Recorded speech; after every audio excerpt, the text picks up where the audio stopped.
Hey everyone, my name is Wedge, and today we're going to look at two more decks that could terrorize FNMs and tournaments all weekend long. Last week we said to be on the lookout for Mono Black Devotion and Esper Control. This turned out to be pretty sound advice, considering both strategies top-aided large tournaments. This week we're going to focus on Green-Red Devotion and what I like to call Mono-Red Super Burn.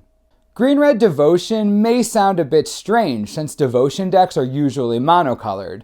Don't let the name fool you. This is basically a green deck that splashes red for Domri Rade and Xenagos the Reveler. To accommodate this minor amount of red, all the deck has to do is add Stomping Ground, the Scryland, Temple of Abandon, and 2 mountains. Not much of a sacrifice for 2 amazing walkers. This deck functions like most green decks normally would. There's a ton of mana ramp from the likes of Elvish Mystic, Sylvan Caryatid, and Voyaging Satyr. This leads into huge creatures like Arbor Colossus, Polukranos, World Eater, and even Sylvan Primordial. This strategy is fast, big, and dumb. You just play whatever you have anytime you have it, hoping you won't get board swept. Clutch abilities like Polukranos' Monstrosity and Nylea's Pump ability helps this deck to control the battlefield. There aren't many strategies that can go toe-to-toe with this one through combat alone. That is what makes this deck so dangerous. It just outclasses the competition. If your hand is light on removal and your creatures aren't very big, Arbor Colossus is going to embarrass you, potentially in front of all of your friends. You don't want that, do you? While this deck has done very well recently, that's mainly in response to the growing number of monocolored Devotion decks that can't take advantage of sweepers like Supreme Verdict. Normal aggressive strategies usually flood the board until they can't anymore and hope it's enough. This deck can go a little bit further considering the only non-creature spells in the deck are 9 planeswalkers. Domri Rade, Xenagos, and Garruk Caller of Beast combined all create board and card advantage. Oftentimes spot removal isn't enough to keep up with the many ways this deck gets more creatures. Mass removal is the only way to really set this strategy back a couple of steps. Control decks should have a field day with a deck like this. If you find yourself against this monstrosity, Supreme Verdict has never looked better. Wiping their mana producers is enough on its own, but the ability to also nab a Scavenging Ooze or 2 is just icing.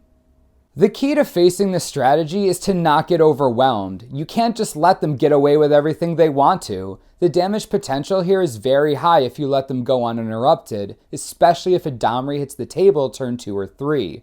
If they flood the board on turn 3 with a couple of mana dorks and only have 1 or 2 cards left in hand, it's perfectly reasonable to Anger of the Gods the crap out of them.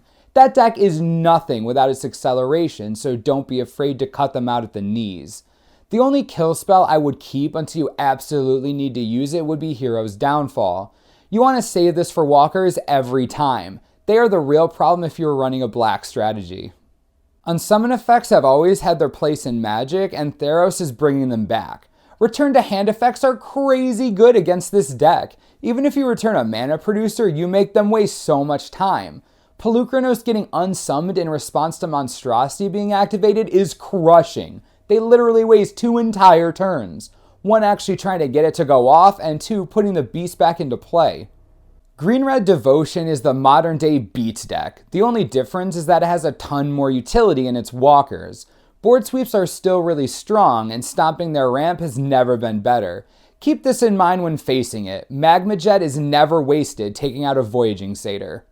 The next list we're looking at is what I have affectionately named Mono-Red Super Burn. This deck is stupid fast. Not only is it fast, but it runs a playset of all 3 standard playable burn spells. Lightning Strike, Magma Jet, and Shock make up 20% of the deck. Doesn't that scare anyone else?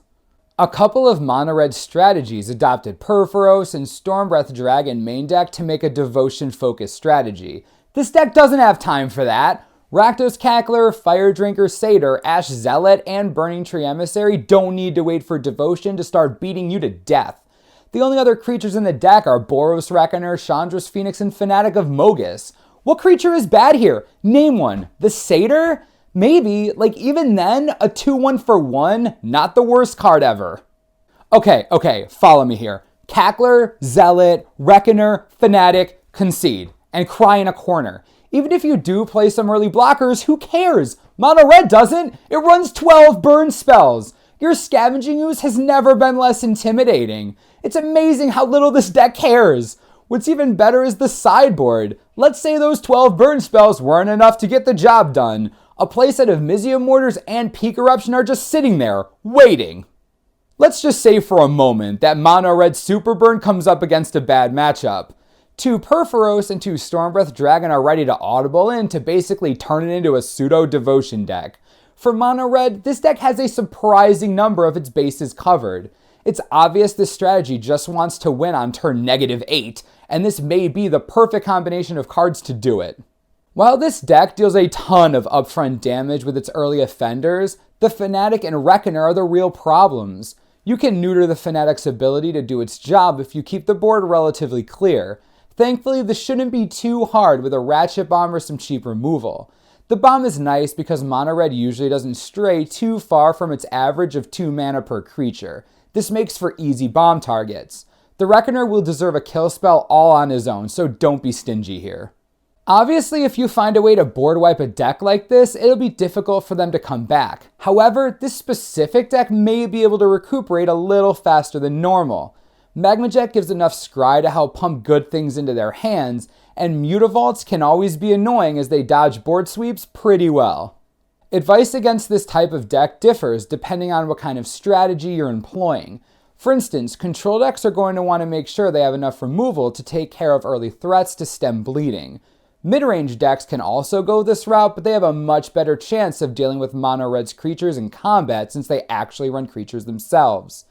This fact gives them the unique advantage of being able to use cards like Unflinching Courage, which completely destroys Mono Red as they have no good answer for it.